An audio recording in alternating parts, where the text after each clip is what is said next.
pessoas, sejam muito bem-vindos ao Musicalidades. Eu sou a Anne e hoje a gente vai falar um pouquinho sobre propriedades do som.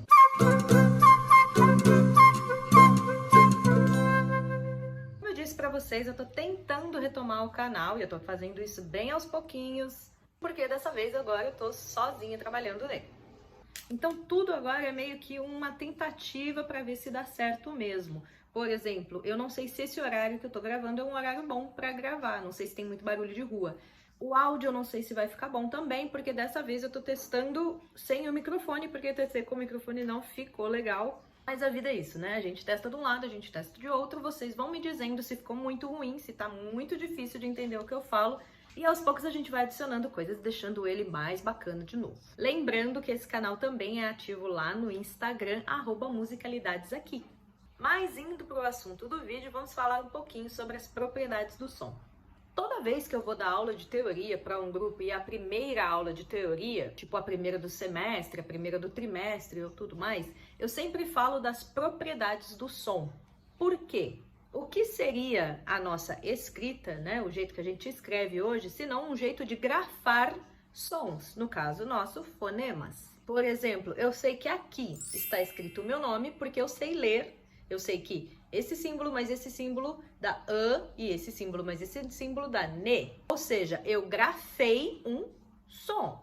Na música não é muito diferente, é basicamente isso que a gente faz com a partitura. Nós grafamos um som, só que ele é um pouquinho mais específico do que só letras. Por exemplo, eu não tenho grafia de grave e agudo só com letras. Eu posso falar Anne, eu posso falar Anne, eu posso falar Anne e vai estar tudo certo. Para ser um pouco mais específico em música, a gente tem que gravar algumas coisinhas a mais, para ter certeza que a gente está tocando a nota certa, no tempo certo, do jeito certo. Então, o que nós grafamos na partitura, né? Basicamente, as propriedades do som. Que são quais? As 4 propriedades principais do som são duração, intensidade, timbre e altura. Se você é ativo no canal e tá pensando, pera, eu acho que eu já ouvi alguém falar sobre isso aqui no canal. Sim, nós temos um aulão de teoria com a Paula Castiglione, que veio aqui lá na época da pandemia e deu uma mega aula de teoria e ela falou sobre esses 4 propriedades do som. Tá lá, se você quer se aprofundar mais ainda no assunto, é só assistir a nossa live, tá aqui no canal. Então vamos por partes. Lembra que eu falei que eu poderia ler o meu nome Anne desse jeito? Pois é, uma das propriedades do som é exatamente a duração, que basicamente significa o quê?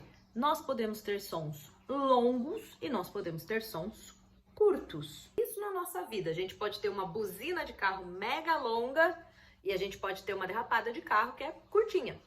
Quando a gente traz para o âmbito musical, o que nós temos? Algumas figuras que vão nos ajudar a entender se aquele som que eu vou produzir, pode ser uma nota, pode ser uma fala, pode ser o que eu quiser. Mas aquele som que eu vou produzir, ele vai ser ou longo ou curto. E eu tenho que deixar claro isso para quem vai pegar a partitura depois. Criou-se símbolos que indicam duração de um som. Indo para a próxima propriedade, que é a intensidade, nós temos sons que podem ser suaves e nós temos sons que podem ser fortes.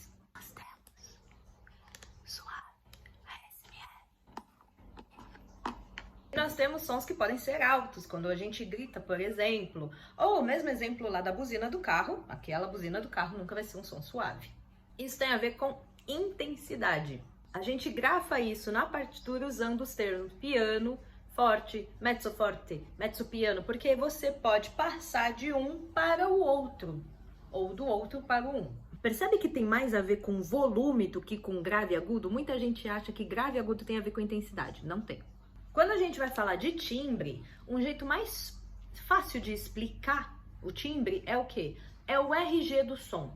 Como eu sei de olho fechado, eu tô de olho fechado e eu ouvi um instrumento tocando.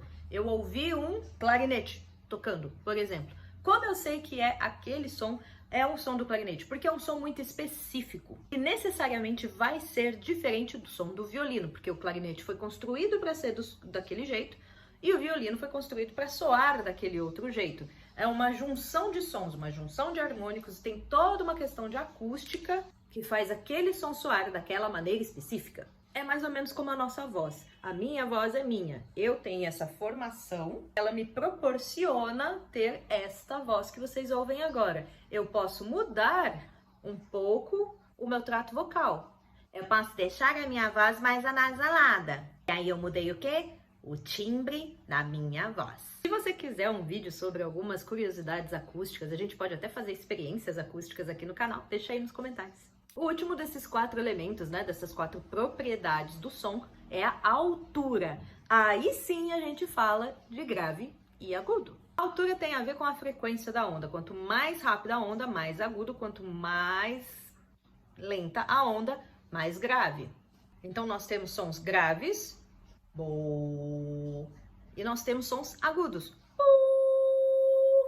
E a gente também consegue passar de um para o outro. Como que a gente grafa na partitura grave e agudo? A gente usa o pentagrama, também tem um vídeo explicando o que é o pentagrama aqui no canal. A gente usa o pentagrama ou a pauta musical. Quanto mais para baixo da pauta, mais grave o som. Quanto mais para cima da pauta, mais agudo o som.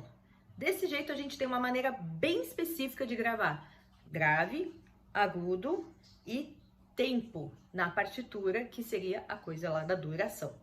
Então, quando você olha para uma partitura, você vai encontrar esses 4 elementos, todos grafados. Você vai saber para que instrumento é aquilo, que timbre deve ser usado, como deve ser tocado, quais notas devem ser tocadas em termos de grave e agudo, né? É bem específico que nota você tem que tocar e quanto tempo aquela nota vai durar na questão da duração. E essas 4 propriedades do som estão todas lá na partitura. E se você entende cada uma dessas propriedades, se fica mais claro para você o que elas são e para que elas servem, fica mais fácil também de você conseguir ler uma partitura nesse sentido, porque você entende a linguagem, você entende para que ela tá ali, o que está na minha frente, por que eu preciso saber isso? Ah, é por causa disso. E aí você consegue levar essa parte da teoria musical mais para frente e de uma maneira um pouco mais leve, e não só do tipo, ah, eu tenho que aprender isso, eu tenho que saber isso. Faz sentido? Esse foi só um passadão bem por cima dessas 4 propriedades. Como eu disse, se você quiser se aprofundar um pouco mais, pode olhar lá o vídeo da Paula Castiglione, que ela explica bem direitinho também. Se você tem alguma dúvida ou falou assim, Anne, eu não entendi nada, por favor, explica um por um, faz um vídeo para cada um. A gente pode fazer também. A ideia é começar a discussão. Então aqui eu deixo aquele clássico recado de sempre. Se você gostou desse vídeo, não deixa de curtir, se inscrever no canal, compartilhar esse vídeo com alguém que você acha que vai achar interessante. Segue a Musicalidades lá no Instagram, tem conteúdo diferente. Espero que todo mundo fique muito bem e até o próximo vídeo.